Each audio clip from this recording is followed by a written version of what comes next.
Dari Jalan AM Sangaji 41 Yogyakarta. Halo pendengar, ini sudah Selasa lagi, tanggal 29 September ini, dan semoga Anda tetap ceria seperti lagu Vina Panduwinata yang tadi kita tayangkan. Mungkin sekarang Anda berada di rumah bersama keluarga, atau mungkin sekarang Anda masih dalam perjalanan menuju ke rumah, atau bahkan mungkin Anda masih sibuk dengan pekerjaan Anda di kantor. Dimanapun Anda berada dan dimanapun Anda bisa menangkap siaran kami, saya senantiasa berharap Anda dalam kondisi sehat walafiat, tidak kurang suatu apapun, dan Anda dalam suasana hati yang penuh dengan keceriaan dan sukacita. Karena memang kehadiran kami, Fun with Business, akan membuat Anda merasa lebih nyaman dalam bisnis Anda, akan berbagi dengan banyak sekali cerita-cerita bisnis yang berkembang di Yogyakarta dan sekitarnya di Fun with Business.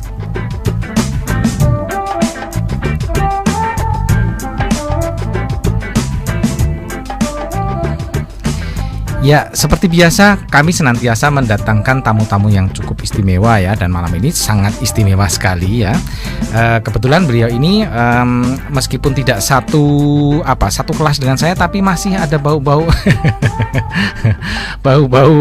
teman ya, mungkin kita beda jurusan, tapi yang jelas kami tadi sempat berdiskusi, berbicara tentang bagaimana situasi sekarang ya, bisnis sekarang, dan nanti kita akan bahas bersama-sama. Dan ini adalah yang sangat istimewa karena sebenarnya sudah cukup lama ya kita ya Koh ya untuk mencoba menghadirkan narasumber ini ya.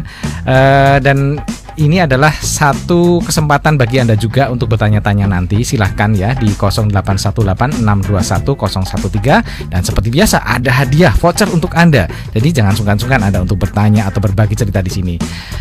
Seperti yang sudah saya janjikan minggu kemarin ya, Selasa kemarin, bahwa malam ini kita kedatangan tamu yang istimewa dari Warung Spesial Sambal atau SS, dan beliau yang berkenan hadir malam ini untuk berbagi dengan Anda semua adalah Mas Widyatmoyo. Beliau adalah Kepala Humas Legal dan Spiritual Warung Spesial Sambal Indonesia. Selamat malam Mas Wid. Selamat malam Mas Budi. Saya memanggilnya Mas Wid karena memang kami satu angkatan ya. Maaf ya kok ya. Ini khusus untuk orang dewasa. Dan seperti biasa saya ditemani oleh guru saya. Meskipun dia jauh lebih muda daripada saya, tapi saya tetap menganggap beliau ini adalah guru saya, teman saya, sahabat saya. Malam Koh Martin, apa kabar? Ya, alhamdulillah baik, Mas Koh Martin. Oke, Mas Wid ya, Mas Wid. Saya akan sedikit flashback ya, tahun 90-an mungkin, ketika pertama kali saya mencicipi satu makanan di salah satu jalan. Karena itu dekat dengan kampus saya, di dekat UGM ya, di sekitar Jalan Kalurang UGM, dan waktu itu saya belum mengenal secara detail warung spesial sambal ini ya. Saya makan aja gitu bersama teman-teman, dan ternyata wah ini kayaknya ada sesuatu yang istimewa di sini, khususnya sambalnya. Ya karena saya dan teman-teman waktu itu masih menjadi penggemar sambal ya, ketika umurnya masih cukup kuat untuk mencoba sambal-sambal yang bisa dikatakan istimewa. Dan saya begitu kagetnya ya ketika sudah pulang dari merantau, dan tiba-tiba warung SS ini ada di mana-mana. Ya mungkin saya terlambat untuk mengupdate itu, dan tiba-tiba udah banyak sekali ya. Ini seperti apa Mas Wid? Mungkin Mas Wid kalau misalnya dulu sejak awal mengikuti perkembangan, atau sejak awal memang sudah bergabung dengan warung spesial Bali, bagaimana perjalanannya sampai akhirnya secara singkat ya, secara cukup cepat warung SS ini bisa segede sekarang. Siapa yang nggak kenal warung SS? Ya, terima kasih Mas Budi dan Koh Martin ya. Sama-sama. Kalau warung SS itu tepatnya mungkin mulai beroperasi itu pada tahun 2002 ya, di sebelah barat Geraha Sabah Pramana, itu tepatnya tanggal 20 Agustus ya. 20 Agustus 2002. Jadi ya, mungkin sekitar 2099 sampai 2000, saya lupa tepatnya. Jadi tahun ini usianya 18 tahun. 18 tahun. Oke. Ya. Memang awalnya berupa warung tenda didirikan oleh Pak Yoyo Heri Wahyono yang pada waktu itu juga masih kuliah di Teknik Kimia UGM. Dan Teknik Kimia juga. Ya, alhamdulillah. Jadi Kemudian alhamdulillah tahun 1,5 tahun kemudian bisa mulai membuka cabang permanen di Condong Catur di Jogja, kemudian berkembang terus ya alhamdulillah sampai sekarang ada 94 outlet di 94 outlet luar biasa di Jawa, Bali, dan satu diantaranya ada di Kuala Lumpur, Malaysia. Di Kuala Lumpur, Malaysia. Ya, Oke, 94 itu. Ya awalnya dulu 6 orang personil termasuk Pak Yok sendiri, dan sekarang per tahun 2020 ini kita ada karyawan atau personilnya itu sejumlah 3.600 orang dari 94 cabang. 3.600 orang dari seluruh ini ya. Ya, saya pernah melihat videonya ya, bagus sekali ketika ulang tahun keberapa. Ya, luar tiap biasa. ulang tahun itu. Ya, tiap ulang tahun 2 tahun sekali biasanya kalau bikin video. Iya, agak ramai 2 tahun sekali, agak ramai. Oke ya. Kreatifnya anak-anak tuh yang lain itu, nah itu yang seru juga.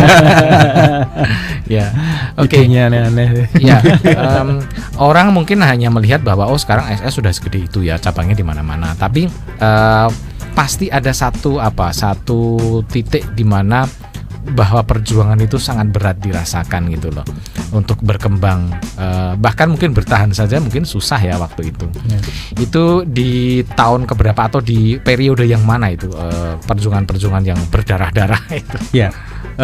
Kalau menurut paparan dari Pak Yok sebagai founder dari SS itu ya, memang periode paling berat itu ketika memulai ya, ketika memulai. Jadi memang betul kata Mas Budi tadi, kadang-kadang orang lihatnya itu seperti sekarang udah berkembang, udah di mana-mana ada SS ya gitu ya.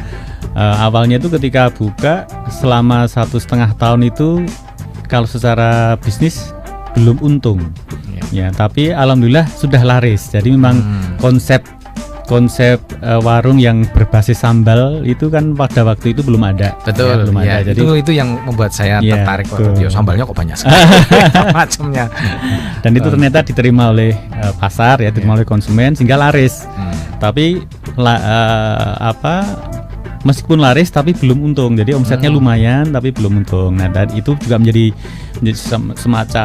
semacam prinsip bisnis dalam SS. Memang dalam bisnis itu yang penting laris dulu, belum langsung nyari untung gitu. Jadi yang penting laris dulu, kemudian kok belum untung maka dicari penyebabnya. Salah satunya ikhtiarnya itu dengan efisiensi. Jadi efisiensi harga bahan baku, efisiensi kayak seperti minyak untuk masak, kemudian untuk kompor dan lain-lain, sehingga dengan efisiensi itu pada 1,5 tahun kemudian bisa ditemukan sehingga alhamdulillah mulai profit 1,5 tahun itu. 1,5 tahun baru profit ya. Ko Martin, Mas Yoyo sebagai founder dari SS ini sudah menerapkan tahap-tahap bisnis itu atau mungkin secara tidak langsung memang sebenarnya sudah gitu ya Pak ya. Nggak untung tapi udah laris tapi nggak untung. Kalau yang sebetulnya saya malah justru merumuskan 7 level itu juga banyak masukan dan banyak ide dari Pak Yoyo juga sendiri gitu. Jadi kalau dulu kan saya ngajarin orang tuh ya apa adanya gitu, tapi terus akhirnya kan dari teman ini butuh level gitu. Nah itu saya lihat fase-fasenya Pak Yoyo saya juga ada, saya lihat gitu, terus saya bedah gitu, terus saya ambil beberapa saya masukkan di situ. Salah satunya itu kan kalau Pak Yoyo langsung mulai dengan tim yang tidak sendirian, langsung mulai dengan tim gitu loh. Jadi nggak level 1 ya? Ya, dia Pak Yoyo nggak mulai dari level 1, Pak Yoyo itu mulai dari level 4 dia. Langsung 4? Ya, ya, karena divisinya sudah ada lengkap waktu itu di awal. Awal mulai itu divisinya sudah ada tugasnya sendiri-sendiri sudah ada. Gitu. Jadi itu memang kalau menurut saya sudah dirancang untuk besar, sudah dirancang gitu. Kalau mau buka warung 1 tenda aja ya ngapain punya 4 divisi di awal gitu. Jadi sudah ada prediksi ke depan ya, sudah ada. Karena sudah ada basicnya. Basicnya dulu kan di IO kan, dan di IO kan kalau ngurusi hal yang besar gitu, akhirnya dia mulai hal yang besar dimulai dari sesuatu yang kecil, dari divisi yang 4 orang itu tugasnya beda-beda gitu, bukan sendiri sama-sama gitu. Ya. Mas Wid, sampai sekarang ada berapa unit usaha di warung spesial sambal, atau mungkin namanya bukan warung spesial sambal ya, yang lain-lain, atau di bawah apa? Mungkin grup itu ya, grup SS Indonesia ya. Jadi ada warung spesial susu segar ya. Warung Ada spesial susu segar ya. Itu berarti susu ya. SSSS. S3. Oh, S3 SS. Kalau SS 2 ya. Ini S3. Oke, S3. Oke. Kemudian ada rumah makan Mertamu yang di Rumah makan Jakal Mertamu, KM 8 ya. di Jalan Damai itu. Kemudian ada IO Insect IO Production masih ada ya, masih ya Insect Production. Kemudian ini dikembangkan SS Smart ya, jadi untuk menjual bahan-bahan baku ya, bahan baku. Kemudian ada lembaga keuangan juga, Trust Solusi Syariah. Oke. Ya, saya kira pernah itu jadi tamu kami juga. Oh ya, alhamdulillah ya. Oke. Oh, jadi sudah mulai merambah tidak hanya ke ini ya, dunia kuliner yang tadi, tapi juga sampai ke sembako dan lain-lain. Oke. Dan ya mungkin ini banyak orang yang tanya juga. Oh, di dekat saya kok tiba-tiba ada tenda yang jualan sembako. Tadi ada juga yang tanya itu. Oh, ternyata itu memang salah satu diversifikasi. Iya. Oke. Itu bagian dari ikhtiar kita untuk bisa bertahan dalam situasi yang penuh ketidakpastian ini ya. Jadi, khususnya yang di era-era pandemi ini betul, ya. Oke. Ya. Dan dari situasi yang seperti sekarang ini dengan cabang yang begitu banyaknya 94 ya. Ibaratnya kalau bangunan tuh udah setinggi apa itu kayak lantai berapa itu kan. Anggap aja lantai 94. Lantai 94 dengan penghuni yang tadi berapa 3.000 sekian 3.600 ya. Ya, saya bayangkan itu penghuninya gitu. Atau anak-anaknya, warganya gitu ya, warganya. Nah, kemudian tiba-tiba harus menghadapi situasi yang benar-benar ini unpredictable ya. Hampir semua bisnis ini langsung pada tiarap gitu. Nah, apa yang terjadi dengan SS? Iya. Ya, terima kasih. Apakah juga ikut-ikutan tutup? Ya, emang ini ketika kita menghadapi badai lah istilahnya, kalau kita ketika harus berlayar tuh badai itu Pak Yok tuh sebagai pimpinan SS, salah satu poin itu adalah jangan sampai mem-PHK personil atau karyawan. Pokoknya 3.600 itu harus benar-benar dipertahankan. Betul. Nah, ini yang menjadi PR para manajemen untuk mengolah dan mencari strategi itu ya, dan kemudian itu bagian dari ikhtiar kami. Kemudian dirumuskanlah salah satunya itu poin pertama itu ikhtiar untuk melindungi seluruh personil dan keluarganya dari paparan COVID-19. Bahkan sampai keluarganya ya, keluarga dari karyawan yang 3.600 itu. Taruhlah keluarganya itu ada 4. Berarti 3.600 kali 4 gitu. Itu di cover semua oleh Jadi kita membentuk suatu unit khusus CTA, Cedah Tangkal Antisipasi, itu beroperasi 24 jam ya, hotline untuk ada sama laporan-laporan ya. Kita alhamdulillah sampai sekarang itu tidak ada, dan semoga tidak ada ya personil dan keluarganya yang terpapar COVID ya. Tapi kalau misalnya diduga seperti itu ya, pernah ada yang keluarganya kemudian masuk rumah sakit ya, kita support mereka dengan sembako, dengan apa, intinya itu CTA itu bertugas memantau seluruh personil SS dan menjamin bahwa personil dan seluruh keluarganya tidak terpapar COVID-19. Oke. Itu salah satu kunci rahasia level 4, level 5 itu ya. Itu karyawan tuh harus sehati semuanya. Gitu ya. Nah, salah satu jaganya itu tadi, kalau COVID ini semua akhirnya khawatir COVID ya, akhirnya SS ini dengan manajemen yang tampil, urusannya COVID serahkan pada saya, kamu bantuin saya urusan bisnisnya gitu. Gitu ya. Jadi pokoknya yang penting ada rasa aman dulu dari karyawannya ya, bahwa oke, kalian aman, baik-baik saja. Ada backup yang dari perusahaan ya, bahwa pokoknya tenang aja, kalian tetap akan dipekerjakan, kemudian ditanggung segala macam. Kalau misalnya mereka terpapar atau harus sakit karena itu gitu ya. Ya tidak semua perusahaan siap dengan seperti itu. Nyatanya toh masih banyak PHK itu loh. Sebenarnya ini satu bukan Komartin dulu pernah pernah menyampaikan bahwa salah satu kekuatan dari perusahaan itu justru karyawannya itu gitu. Gitu. Nah ini kenapa atau gini, bahkan perusahaan-perusahaan yang jauh lebih besar pun mereka mengalami itu ya, mengalami pemutusan hubungan kerja. Ya. Ini apakah ada sesuatu yang salah di mereka tidak siap dengan badai ketika mereka tinggi itu kok? Fokusnya kalau di awal itu kita ini kebetulan dapat cerita juga dari Pak Yoyo ya, biar makin penasaran nanti. Nah itu salah satunya SS ini pernah mencapai kondisi yang capek gitu loh, ketika dia bekerja ini untuk siapa gitu. Nah salah satunya akhirnya ya bekerja itu untuk keluarga SS itu sendiri gitu loh. Nah kalau ini mindsetnya adalah bekerja untuk keluarga SS, itu kan akan beda dengan perusahaan-perusahaan yang bekerja untuk uang saja di situ, dan mereka terus terang haus uang, haus kekuasaan itu menjadi nomor satu gitu loh. Nah mungkin di SS ada, tapi itu bukan nomor satu. Kalau nomor satu SS itu adalah keluarga besar SS, itu nomor satu di situ. Oke, hebat sekali ya. Jadi keterlibatannya tidak sekedar saya kerja di sini, saya cari uang, selesai gitu ya. Tapi lebih ke bagaimana membangun emosional untuk kebersamaan ya, kebersamaan bahkan sampai ke keluarganya. Nggak cuma terbatas pada karyawan itu sendiri. Itu. Coba aja kalau nggak percaya pakai kaos SS gitu di jalan gitu, tiba-tiba ketemu karyawan SS gitu kan kayak saudara sendiri. Sampai segitunya. Oh hebat sekali. Dan ini satu satu. Paling Pak Budi nanti bingung ditanyain cabang mana Pak. Tapi boleh dicoba itu. Kapan-kapan saya mau makan gratis nggak kan? Kon melu ning Budi wangi langsung lapor kowe bagian sah ya. Oke. Ya, jadi banyak sekali perusahaan yang tidak siap untuk menghadapi badai seperti ini karena mungkin visi yang bisa dikatakan salah, atau kalau katakan salah mungkin terlalu ekstrim ya. Karena ini orientasi yang berbeda gitu. Ya.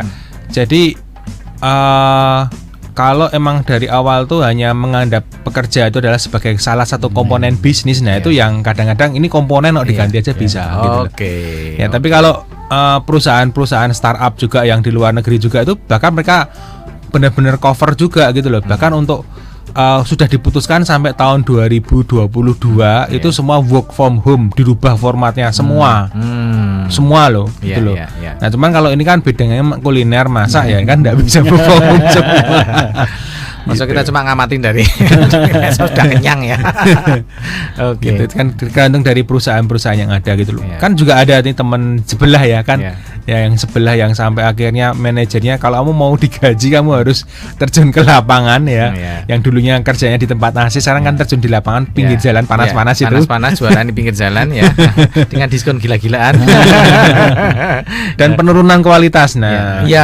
Saya juga merasakan penurunan kualitas ketika saya coba mencicipi produk sebelah itu. Nah kalau di sini malah keluar produk baru. Oh gitu. Gitu. Cara mengatasinya nggak menurunkan, tapi mengeluarkan produk baru yang solusinya akhirnya bisa terjangkau gitu. Ya ini mengingatkan saya pada satu mata kuliah dulu ya, manajemen krisis kalau nggak salah ya. Gitu. Justru dengan mempertahankan karyawan semaksimal mungkin supaya mereka tidak di PHK itu adalah satu dari bentuk manajemen krisis yang sukses ya, dibanding dengan pengurangan dan lain-lain, dan akhirnya justru mereka akan kesulitan ketika mereka akan bangkit kembali karena mereka sudah ditinggalkan itu ya Pak ya. Wah itu banyak banget tuh yang ngerasa ya kalau kira-kira 2 atau 3 tahun yang lalu itu pekerja itu bahasanya mohon maaf ya, ini teman-teman yang bekerja itu jangan kalau mentang-mentang itu loh kondisinya sudah masuk next new normal next new normal bukan new normal ya. Kalau new normal itu masih penstabilan, sekarang ada istilah baru next new normal gitu. Jadi sudah benar-benar bisa jalan dan pulih itu, terus akhirnya peluang pekerjaan di mana-mana gampang gitu loh. Nah itu kadang-kadang kesalahan pekerja juga di situ. Karena memang bukan hal yang sulit. Saya keluar bekerja hari ini itu langsung lamar di 5 tempat, besok pagi ada wawancara 5 itu sangat mungkin dengan kondisi sekarang. Nah itu akhirnya mereka yang menggampangkan itu. Nah akhirnya sekarang kalau lagi COVID gini ini ngerasa ke dewe, wah modar aku golek kerjaan angel tenan di situ. Nggak menghargai apa yang dia dapat. Tapi kalau teman-teman yang mau berusaha survive gitu ya, tetap ada kok beberapa teman yang orientasinya yang penting ya udah sama-sama perusahaan jalan, karyawan juga jalan gitu, standar beberapa hal ya dirubah gitu, disesuaikan itu ya. Yang penting malah juga jadi surprise baru, ada efisiensi baru yang dulu nggak bisa dicapai. Sekarang karena kondisinya seperti ini, akhirnya mereka putar otak gitu dan lain sebagainya, kondisinya benar-benar efisien gitu. Oke, iya gitu ya. Oke. Saya mau tambah penasaran ini bagaimana apa yang terjadi dalam pembenahan seperti ini ya. Paling tidak bagaimana SS ini mencoba mempertahankan diri, di samping salah satunya adalah tetap mempertahankan karyawan dan lain-lain ya. Mungkin Anda juga penasaran pendengar ya, silakan Anda bisa bertanya-tanya, bisa sharing di sini, bisa berbagi, atau mungkin juga Anda pengen curhat tentang bisnis Anda bisa tanyakan atau Anda bisa kirim ke nomor 0818 621 013. Jangan lupa disebutkan namanya. Dan nanti ada voucher spesial untuk Anda ya, makan gratis di warung spesial sambal. Di mana-mana boleh ya kayak. Di Jogja, di Jogja. Kalau nanti vouchernya dibawa ke luar Jogja nggak bisa ya. Oke, di mana di wilayah Jogja ada 18 kok. Ada 18 ya. Jadi Anda sini tinggal pilih nanti kalau Anda beruntung malam ini. Oke, kita akan lanjutkan pembicaraan kita, diskusi kita nanti sesudah beberapa pariwara yang akan lewat dulu.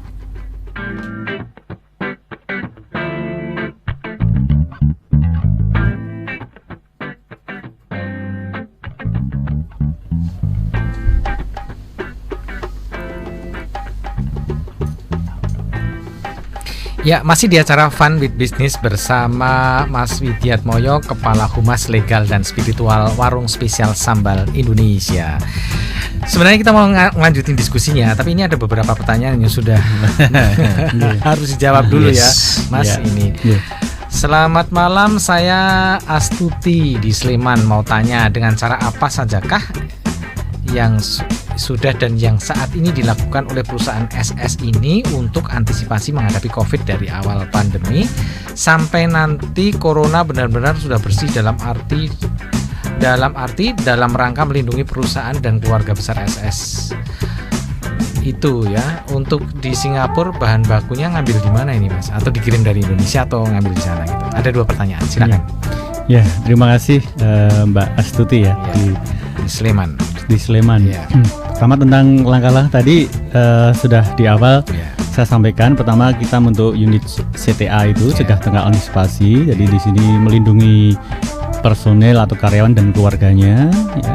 Itu salah satunya itu bahwa setiap karyawan itu wajib memakai masker, kemudian cuci tangan dengan sabun sebelum masuk dan sering ya, kemudian melakukan olahraga setiap baik di manajer maupun di warung ya, itu sebelum masuk, kemudian physical distancing, menjaga jarak ya, kemudian seluruh meeting pertemuan itu diupayakan dengan lewat internet, Zoom ya, dengan jadi kita langsung ya. Ya, betul itu yang untuk personil dan keluarganya. Sedangkan untuk pelanggan di warung juga kita menyediakan alat cuci tangan ya dengan sabun setiap para pelanggan, kemudian kita ukur suhu tubuhnya, termogan itu standar juga, harus wajib pakai masker, kemudian kita mengurangi meja sehingga ada jarak antara meja satu dengan yang lain. Kemudian para staf kita yang di warung juga untuk yang untuk yang melayani langsung dan kasir kita pakai face shield,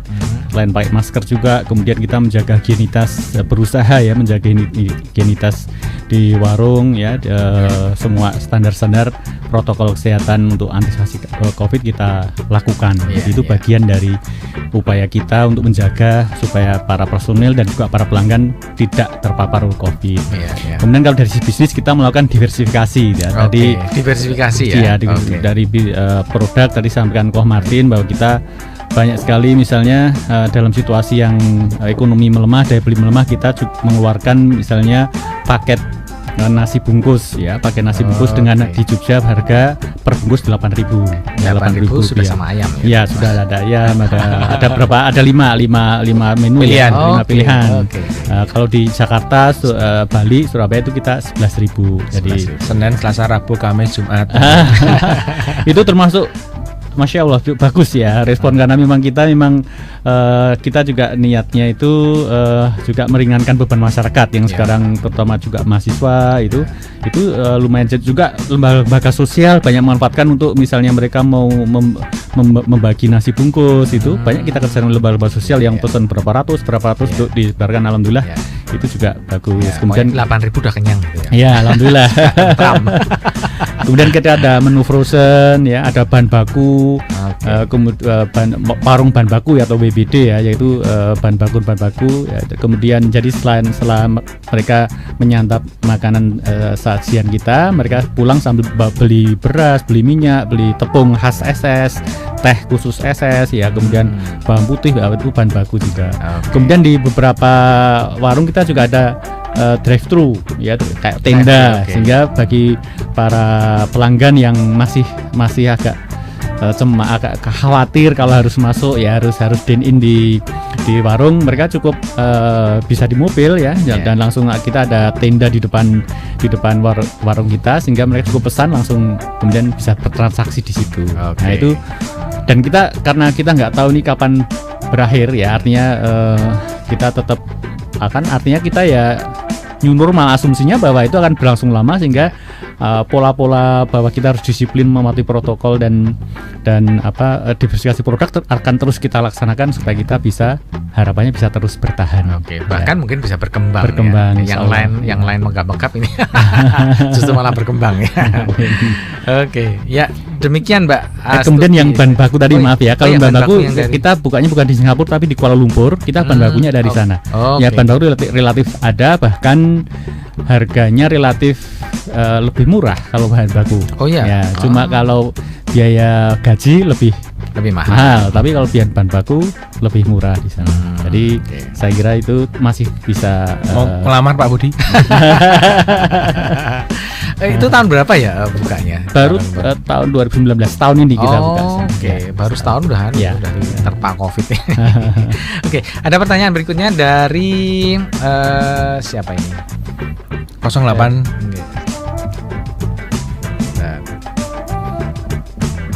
Assalamualaikum.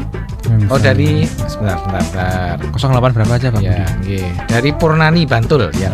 Assalamualaikum Mas, mau tanya Mas, sejak awal begitu mendengar SS spesial sambal, pikiran saya langsung bertanya, itu yang diutamakan kan berarti macam-macam sambalnya. Ada berapa macam sambal sekarang di SS? Kemudian makanan penyertanya apa saja? Dan tingkat atau level sambal itu tergantung dari jumlah cabai atau gimana? Dari Mbak Purnani di Bantul. Terima kasih Mbak Purnani. Jadi awalnya kalau ketika SS berdiri itu tahun 2002 kita hanya sekitar 7 sambal ya, 7 sambal aja. Tapi itu waktu itu sudah cukup banyak, karena rata-rata di warung-warung waktu itu ya sambal cuma 1 atau 2 macam ya, 1 macam. Tapi memang survei Pak Yoyo, survei kecil-kecilan itu memang waktu itu awalnya itu kan beliau lihat hampir tahun 2002 itu banyak sekali, terutama pecel lele ya, pecel lele yang laris itu adalah yang sambalnya enak. Maka kemudian itu ide, berarti sambal juga bisa menjadi daya tarik kuliner. Nah, hanya dari itu kemudian divariasi menjadi 7 ya. Kemudian kalau sekarang udah sampai sekitar 30 macam sambal ya. Jadi terus dikembangkan, dan kita memberikan penjelasan itu di warung, ada kalau ini tingkat kepedasannya cukup, sedang, kuat itu ya. Misalnya kalau sambal tomat itu tidak terlalu pedas. Jadi nanti tiap satu sambal punya level 1 gitu ya. Jadi enggak misalnya sambal tomat dari level A sampai Z itu. Repot. Nanti judulnya beda. Judulnya cabai tomat apa sambal tomat. Ya itu jadi itu. Jadi kemudian sambal itu menjadi daya tarik, emang jadi kikisan. Jadi kalau tidak ya mungkin kita insya Allah pionir dalam bidang itu, betul. Dan followernya kemudian menjadi banyak. Iya betul, seperti yang tadi saya ungkapkan ya, baru ketika saya pertama kali mencicipi, saya nggak baca itu SS atau apa ya, pokoknya saya ada warung tenda masuk aja di situ. Dan karena Karena sambalnya unik itu karena banyak sekali. Saya ditawari mau pakai sambal apa. Baru kali dalam perjalanan saya mencicipi kuliner-kuliner itu baru waktu itu saya ditawari sambalnya seperti apa. Kan biasanya kalau kita makan ya udah sambalnya itu aja gitu. Oke, pertanyaan berikutnya dari Mas Duta di Depok ya. Selamat malam Mas Duta. Mas Duta mau tanya bagaimana kiat agar konsumen loyal kepada usaha SS ini ya. Terlebih lagi warung spesial ini kan saya lihat walaupun pandemi tetap rame, betul ya, tetap rame. Iya.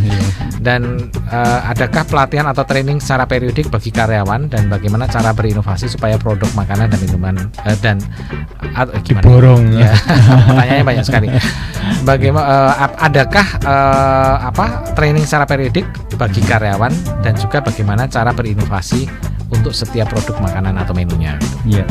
Kalau bagaimana mempertahankan pelanggan ya, memang karena kita bergerak di bisnis kuliner itu memang yang pertama itu yang sering ditekankan oleh Pak Yok sebagai owner atau pendiri dan juga founder pendiri SS itu adalah rasa ya. Rasa itu adalah jiwa dari bisnis. Jadi kalau misalnya dalam diskusi mungkin Komarte juga tahu kadang-kadang kan teman-teman yang ingin berbagi atau ingin belajar bersama itu kadang-kadang ketika mau bisnis kuliner tiba-tiba sudah bicara masalah desain interior, desain eksterior, marketingnya apa, tapi lupa pada inti esensinya apa itu pada kuliner. rasa produk itu. Jadi memang bagaimana rasa itu betul-betul enak gitu. Jadi kalau bisa kalau enak belum cukup, harus enak sekali belum cukup, harus mengesankan. Jadi akhirnya bisa membuat candu. Jadi kalau nggak makan di SS berapa hari itu sakau gitu ya. Kira-kira itu guyonnya seperti itu. Jangan nanti bumbunya ada ganjanya. Jadi itu upaya kita yaitu mengikat customer dengan memberikan sajian yang rasanya berkesan. Dan itu tantangannya itu bukan ke pembeli ya atau pelanggan, bukan. Tapi Pak Yoyo itu senantiasa menantang dirinya dan timnya sendiri. Kadang-kadang menurut saya ini terlalu berani, tapi ini justru jadi ciri khas. Jadi kadang-kadang pelanggan itu makan ayamnya rasanya beda, tapi lebih enak yang ini sih gitu loh. Jadi berani merubah rasa tanpa ada masukan, dan tanpa berita ya Pak ya. Tanpa berita. Jadi orang langsung ngerasain tuh, kok udah berubah lagi ya, lebih enak yang ini ya gitu. Jadi ada inovasi rasa yang itu tidak tunggu komplain dulu atau tidak tunggu kompetitor, tapi berasa menantang dirinya langsung dan tim. Diluncurkan begitu aja ya, nggak usah. Ya, jadi setiap ada yang bisa ditingkatkan lagi rasanya itu. Betul ya. Tapi itu tetap mempertimbangkan juga tempat apa enggak gitu loh Pak. Karena gini, mungkin agak sekarang bisnis kuliner sekarang itu lebih juga karena tempatnya, karena venue-nya yang bagus, karena atmosfernya yang bagus, karena Instagramable. Itu kan zaman sebelum Covid, Bro, gitu. Kalau sekarang nggak mikir itu lagi, gitu loh. Sekarang udah nggak Instagramable, nggak ada maskernya, nggak usah masuk. Gitu. Sekarang nggak mikir Instagramable. Yang era pandemi ini ya. Itu. Era pandemi nggak mikir itu. Yang era pandemi toh, saya kalau makan di sini, besok masih bisa makan di sini lagi nggak? Itu yang pertama itu. Gitu, makanya keluar yang tadi yang 8.000 tadi itu gitu di situ. Karena itu terus kemudian yang kedua yang jadi satu perbaikan dari manajemen SS ini dibandingkan penyetan yang biasa-biasa aja itu adalah juga kebersihannya gitu loh. Nah, sehingga ini masuk banget kalau di standar Covid ini. Wah, cari makan yang di luar yang standar higiennya cukup tinggi gitu loh. Nggak lucu kalau lagi Covid terus sakit perut gara-gara nggak higien kan. Iya. Karena sakit itu mengurangi imun udah. Gitu. Ya. Kemudian ini untuk karena ini sudah waktunya udah hampir ya. Udah hampir jam 9 ya. Mas Bit. Ini situasi ini kan memang tidak bisa diprediksi kapan akan berakhir. Apakah memang SS sudah menentukan satu rencana jangka panjang bahwa memang bisnis harus diubah, harus disesuaikan lah seperti itu. Dan apakah memang sudah ada semacam ancang-ancang ini nantinya akan kedepannya akan seperti apa gitu? Iya. Jadi memang kalau kita memperkirakan ya dari berdasarkan data, fakta, informasi, proyeksi itu bahwa ini masih pandemi, masih dalam jangka masih lama ya, karena menunggu vaksin, nanti vaksin diujikan dan kemudian nanti diterapkan sehingga sampai dinyatakan selesai. Maka kita ya ini seperti lari jarak jauh, jadi bukan sprint yang lari kenceng langsung nanti habis. Jadi kita betul-betul harus memperhitungkan betul-betul sehingga kita menentukan langkah-langkah dengan tepat. Jadi tetap kita seperti yang tadi misalnya ini Mas Budi tadi yang tim CTA tadi awalnya itu adalah tim semacam panitia untuk mengantisipasi adanya pandemi. Tapi kemudian melihat kondisi sekarang itu jadi divisi tetap di bawah manajer SDM. Jadi sekarang itu di komitmen SS bahwa kita itu akan selalu menjaga personel atau karyawan dan keluarganya itu secara jangka panjang. Ya, karena menjadi struktur tetap. Kemudian inovasi itu terus dibangun karena kita melihat situasi seperti apa, itu tidak boleh berhenti. Kita diversifikasi usaha, meningkatkan kualitas, kemudian kita semakin dekat dengan ojol. Dulu itu omset ojol kita kecil, tapi sekarang itu besar, prosentasenya menjadi semakin meningkat. Ya, kemudian kita semakin aktif di marketplace, di sosmed itu juga bagian-bagian dari itu. Kemudian kita ada drive thru. Pokoknya kita selalu beradaptasi dengan lingkungan seperti apa, dan kita selalu berinovasi, dan itu harus berjalan terus dan cepat ya. Dan cepat. Kira-kira itu.